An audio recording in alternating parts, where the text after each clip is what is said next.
So this verse, if you read the Revised Standard Version of the Bible, so this verse, if you read the Revised Standard Version of the Bible, revised by Thaidu scholars of the highest eminence, Christian scholars, revised by Thaidu scholars of the highest eminence, Christian scholars, they say that this verse of First Epistle of John, chapter number 5, verse number 7, they say that this verse of First Epistle of John, chapter number 5, verse number 7, is an interpolation, is a fabrication, is a concoction, is an interpolation, is a fabrication, is a concoction, and they've thrown this verse out of the Bible.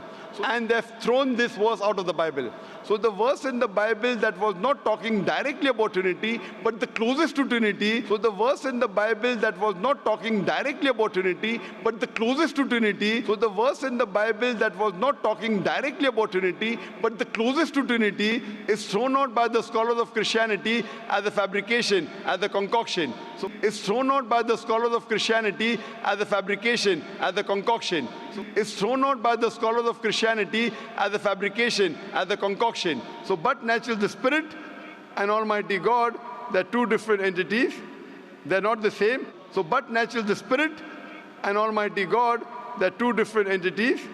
They're not the same. And in the Quran it talks about Archangel Gabriel.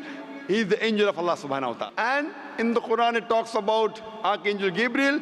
He is the angel of Allah subhanahu wa ta'ala. Hope that answers the question, sister. Ta'ala. Hope that answers the question, sister. Yes, brother.